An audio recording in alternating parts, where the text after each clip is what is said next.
K1 àdúrà fáwọn tó ń sọ̀rọ̀ wa lẹ́yìn o. Èdùmàrè dáríjì wọ́n o. Ìkan tẹ̀ dídí ìwà bá mi nínú hòtẹ́ẹ̀lì lóru. Wọ́n bá mi nínú hòtẹ́ẹ̀lì lóru. Eré máa mú pé o. Ọkọ mi ò gbọdọ̀ gbọ́ tó bá gbọ́ máa fara ya mi. Ó wá bá mi lóru ní 2 a.m. 2 a.m. lóru. Ó wá bá mi lóru, mo dẹ̀ ṣílẹ̀kùn bá kí ló dé ṣe èmi jẹ́ rò pé bí ó ní information nípa shoot the next day bá ṣílẹ̀kùn wọlé ṣé information wà ní. Àṣé nǹkan mi ló bá ibi tá a dẹ̀ ń sọ yìí kò súnmọ́ dáadáa sí kinní. Ilẹ̀lẹ̀ ló súnmọ́ jù. Ilẹ̀lẹ̀ ló súnmọ́ jù torí èmi ò ṣe irú èèyàn bẹ́ẹ̀ yẹn. Kí ló wá ṣe lóru yìí? Kí ni nǹkan tó fún ẹ ní exactly tó wá bá wọn fẹ́ mọ̀ bóyá o marry yẹn ní ṣe kọ pẹ̀lú o marry sílẹ̀ ni. So but there's no force tó máa ti sọ pé mi ṣe má bínú ẹni ẹ rò pé bí a mò ń ṣeré ni títí tí ilẹ̀ má fi mọ̀. Ǹjẹ́ ẹni yìí ní ọwọ́ ọ̀sán gbọ̀ngàn bí ẹ pé tí ẹ rí jẹ́ ó bá yín sọ nǹkan tó jọ bẹ́ẹ̀ àbí ó fún àwọn sáìnì. Of course now ó ń sọ tí mo mọ̀ dáadáa bọ́ mi mọ̀ kó máa wá sí hòtẹ́ẹ̀lì ó fọ́nì gan. Ìdojúkọ ìkan ọ̀pọ̀ but eléyìí tí mo rántí nígbà tí mo máa kúrò ní ibì kan tí mo ti ń ṣiṣẹ́ tí mo máa ti iṣẹ́ bọ́ sí iṣẹ́ mi. So a ṣe interview wọ́n gbà mí sí iṣẹ́ wọ́n bá ní òkè o àwọn máa yọ wọ́n ti rí pé ẹni yóò ní experience inú this corporate mo ṣe ń sọ torí ibi tí mo wà tẹ́lẹ̀ kì í ṣe pé kò corporate ṣùgbọ́n school ni mo bá ṣiṣẹ́ part time school ni. So wọ́n á ní pé wọ́n máa yọ iye kan nínú owó oṣù mi kò dẹ̀ yẹ kán yọ owó yẹn torí wọn ò tí fún mi ní lẹ́tà pé a ti gbà ẹ́ permanently. Wọ́n wá ní pé wọ́n máa bẹ̀rẹ̀ sí í yọ nígbà tó tí n bá fẹ́ kúrò àbí bí pension àbí nǹkan kan wà kú fún mi padà tí n bá lọ bò mí à lè continue pension yẹn ń bò mí o. So sales dẹ̀ níṣẹ́ yẹn àwọn àtàwọn tó ń gbálẹ̀ tó ń fọṣọ tó ń ṣe gbogbo ẹ̀ sọ a máa lọ sí àwọn companies ńláńlá a máa lọ síbẹ̀ a máa ní ó yá ẹ wá gba iṣẹ́ tá à ń ṣe o we give them cleaners or bóyá àwọn tó ń fọṣọ bẹ́ẹ̀ companies ńláńlá ló ń bá ṣiṣẹ́. So mo ṣáà wà pẹ̀lú wọn fún oṣù 9 wọ́n dẹ̀ yọ owó yẹn. So ìgbà tí wọ́n ní meet up sales o ẹ wá máa lọ nǹkan kan abánúkì ẹ ṣe o àti gbọ́ owó tẹ yọ nù sálárì ẹ bá wa gbé. Wọ́n ṣe ní dáhùn mo kọ lẹ́tà títí sí ẹni tó ní iléeṣẹ́ yìí bá ń gbówó mi bá lọ bá ẹni tí mo fi ipasẹ̀ wọbẹ̀ bí nǹkan báyìí ló ń ṣẹlẹ̀ o ká ní pé mo ti gbọ́n báyìí ni mo mọ̀ pé kò yẹ kẹ́ máa yọ owó yẹn ẹ̀yin náà rí pé mi mọ nípa kíní ilẹ̀ ṣe yọ owó mi ẹ bá ń gbówó bí yẹn ṣe bẹ̀ mí nìyẹn pé òun mọ̀ pé yẹ kán gbówó yẹn fún mi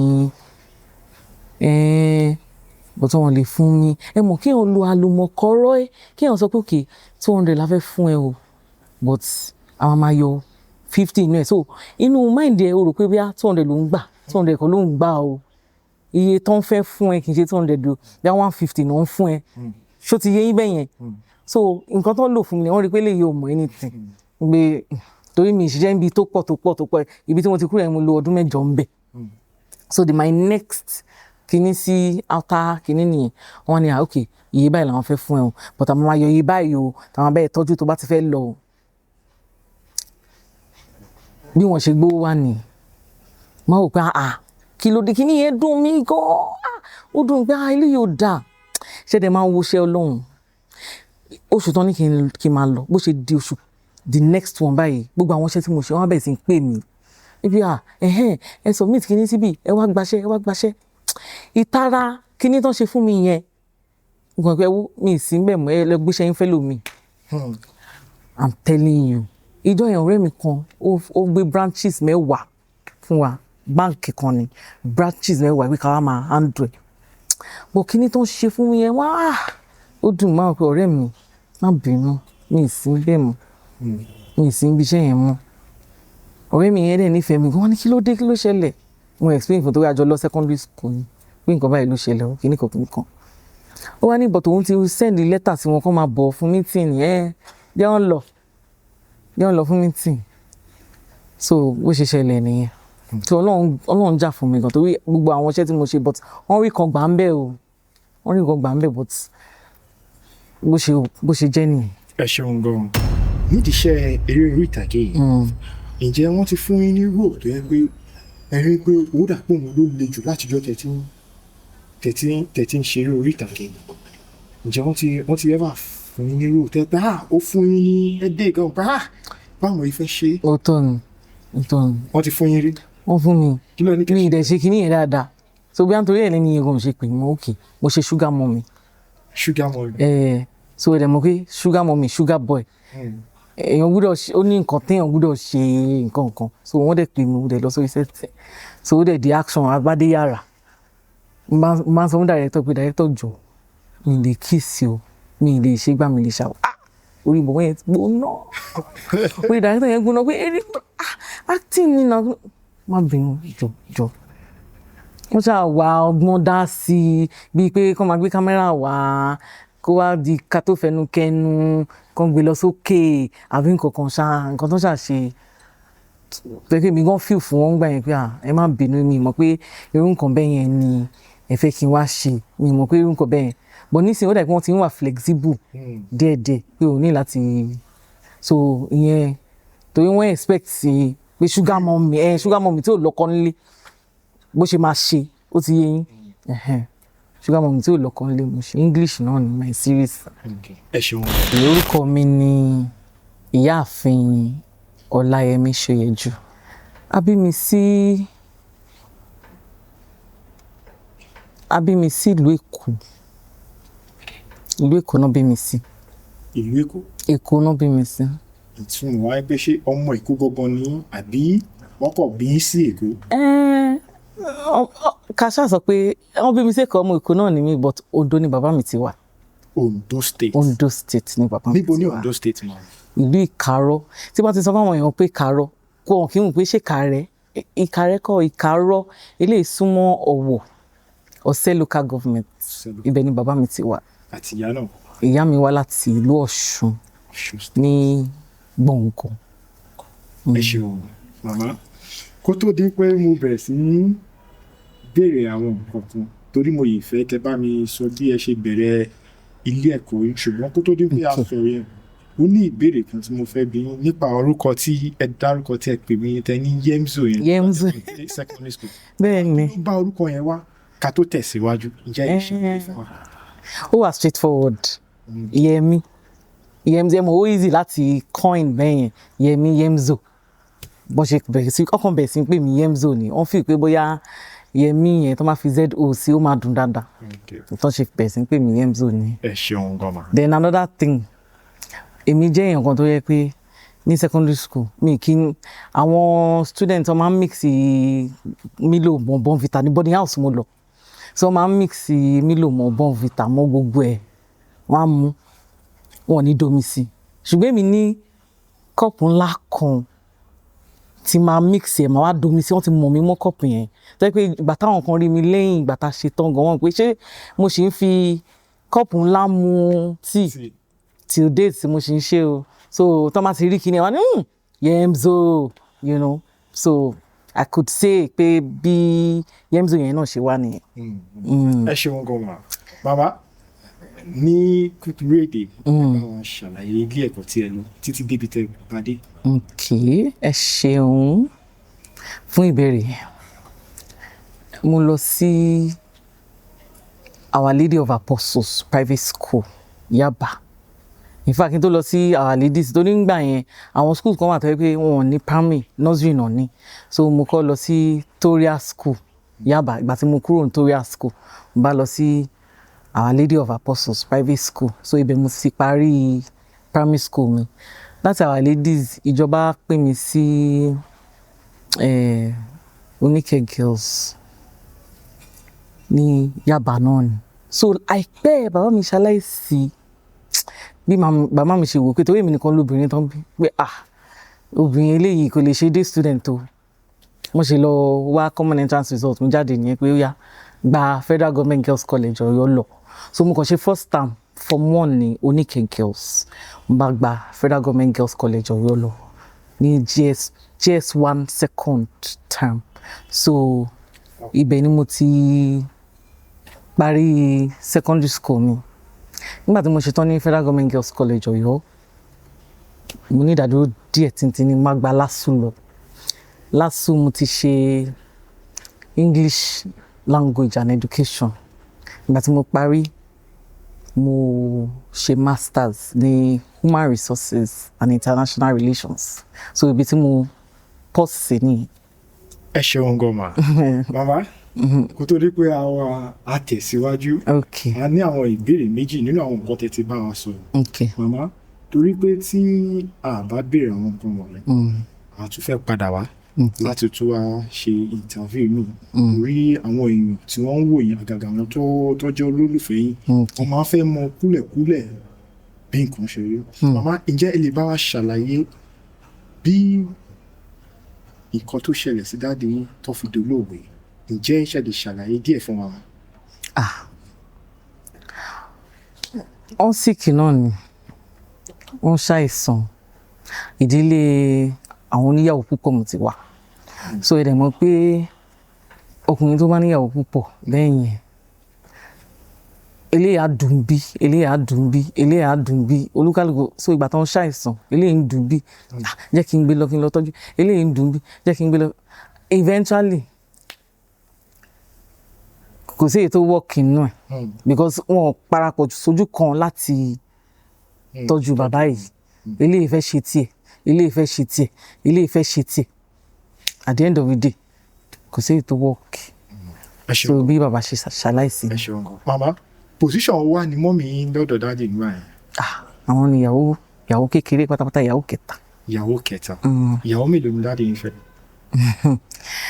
Wow question yẹn ó pín sí méjì o. Bàbá jẹ́ ẹni tó fẹ́ràn obìnrin púpọ̀. Wọ́n kọ́kọ́ ṣe part 1 wọ́n kọ́kọ́ mú mẹ́ta part 1 nígbà tí mẹ́ta yẹn lọ kò sí nǹkan tó ṣe wọn but wọ́n fi wọ́n lẹ̀ wọ́n wá ṣe mẹ́ta part 2. So part 2 yẹn ní màmá tèmi wà àwọn ní kẹta ní part 2. So lápapọ̀ ó wá jẹ́ mẹ́fà but official mẹ́ta la máa ń sọ torí àwọn ìgbà tó máa kú àwọn mẹ́ta yẹn ò sí bẹ́ẹ̀ mọ́. So ṣé nínú àwọn mẹ́tẹ̀ẹ̀ta tí ó jẹ́ tó wà náà part 1 yẹn ṣé wọ́n bímọ fún bàbá? Wọ́n bímọ fún bàbá wọn. Ọmọ mélòó wà ní bàbá bí kó tó jáde láyé? Yes bí 13 14 ọ̀pọ̀jù bẹ́ẹ̀. 13 14 I think. Wọ́n ní position olè ní wá wà. Position mo wà o bóyá mi fẹ́ máa kí n máa waste time bóyá 8 kí n. A wà fún yín. Ok ẹ jẹun 1 2 1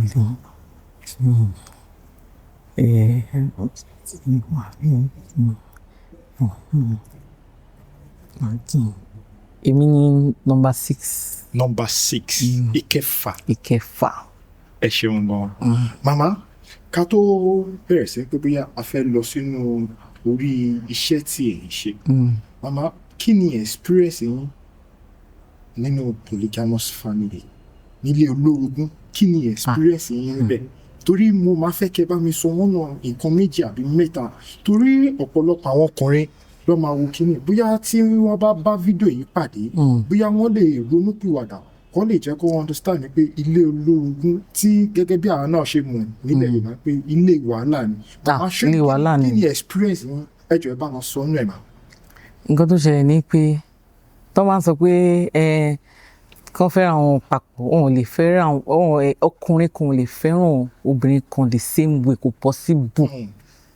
possible ó dẹ̀ àwọn obìnrin yẹn dẹ̀ máa mọ̀ pé ó fẹ́ràn kan jù kan lọ tó bá dẹ̀ ti mọ̀ pé ó fẹ́ràn kan jù kan lọ ó ti bẹ̀rẹ̀ nìyẹn. Mo rántí ijọ́ kan mo dé láti school èmi like cultural kí máa ṣe àwọn kí máa jó kí máa ṣe gbogbo ẹ̀ so ìjọ yẹn a ṣe practice ní primary school cultural group ni mo wà so ìgbà tá a parí practice yẹn you know èmi dẹ̀ máa tá wá ti ṣe nǹkan bẹ́ẹ̀ orin yẹn máa dúró sí mi lórí bí mo ṣe délé nìyẹn ọmọ ẹmọ báwọn ọmọ kéékèèké ṣe máa ń ṣe náà wọ́n fẹ́ wá show nílé pé a ṣe practice bí mo ṣe mú orin kan nìyẹn o mo ní ìyáálé mi méjèèjì mo forí adébẹ̀yìn ẹ̀jẹ̀ rọ́mọ bí o bíbí nìyá mi bí mi pàrékè bí mo mi ṣe gbọ́ báyìí wọ́n ṣe pé mi yẹmí má bọ̀ èmi ò pé kí ló ń ṣẹlẹ̀ èmi a ṣe practice kí ló sọ yẹn tó bá kọ orin tí bá gbọ́ orin yẹn lẹ́nu ẹ̀ wọ́n ní kí ló dé kí mo ṣe náà orin ta kọ́ ní school lẹ́ni nìyẹn ìyálé ẹ̀ méjèèjì kọ́ jẹ́ kó rọ́mọ èmi náà wá dúró òótọ́ ni o ìyálé méjì ni màmá mi ni o àtìgbà yẹn mi ì free mọ̀ nínú ilé yẹn torí bàbá kú papọ̀ ní kí n ṣe pé bóyá ó gba ilé fẹ́yàn kan lọ́tọ̀ọ̀tọ̀ you know at that tender age tó ti mi lè free mi lè ṣe kankan tòótọ́ dẹ̀ ni ìyálé mi méjèèjì máa wò pé ó tọ́ ni o ìyálé méjèèjì ẹ̀jẹ̀ ẹ̀rọ́mọ bíbí ni ìyá mi bí mi ó tán that was so there is always one kanta or the other kanta so experience mo ní nìyẹn kò wá interesting rárá. ẹ ṣeun gan màmá báwo lẹ ṣe wá overcome àwọn experience nígbà tí torí ìdí tó jẹ́ kí n máa béèrè ni pé a ti rí ọ̀pọ̀lọpọ̀ àwọn èèyàn tó yẹ pé wọ́n wà ní oṣooṣù tó yẹ pé nígbà tí ogun yẹn dé ìyá á kó ọmọ kúrò wọ́n ní òun ò lè dúró ǹjẹ́ ṣérò àwọn nǹkan báyìí ṣó ṣẹlẹ̀. ó ṣẹlẹ̀ o ó ṣẹlẹ̀ o. báwo ni kí ni nǹkan tó ṣẹlẹ̀ kó tó dé pẹ́ kúrò. nígbà tí bàbá dé tí wọ́n ṣe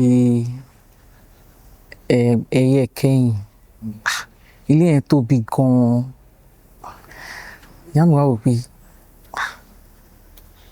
kí làwọn fẹ́ ṣe everywhere ìyá mi tíṣà dẹ̀ ni wọ́n ń gbà yẹn ẹ̀dẹ̀ mọ̀ pé ní ilé olórogún family ò kì í wà united so ó wá dàbí ni pé gbogbo àwọn family kan lọ in fact first Christmas tá ṣe nínú ilé yẹn adáṣe ni kò sí èèyàn kankan tó wá wù wá pé ilé tó jẹ́ pé tẹ́lẹ̀tẹ́lẹ̀ ẹsẹ̀ girigiri ńlẹ̀ àjọfẹ́ ni torí bàbá mi jẹ́ ní tó lawọ́ tó bùjẹ́ bùdànù ni first Christmas tá máa ṣe tí bàbá yẹn ṣaláìsí ààrẹ ẹyẹ kó wá béèrè wá pé kí ló ń ṣẹlẹ̀ tó pé tẹ́lẹ̀tẹ́lẹ̀ báyìí wọ́n ti wá olúkàlùkù àwa gbà tí a lọ àwa gbà tí nígbà tí bàbá ń ṣe fún alára tó ń ṣe fún àlejò àwa sì kéré so a máa wò pé ṣèbí àwọn ọmọ sì kéré so gbogbo resources ẹ̀ bá elé àwọn tó wọ́n lọ sí abroad àwọn tó wọ́n lọ sí school oríṣiríṣi so kó dẹ̀ tó kàn wá ọlọ́jọ́ dé so that first Christmas tá ṣe yẹn ẹyẹ àárín.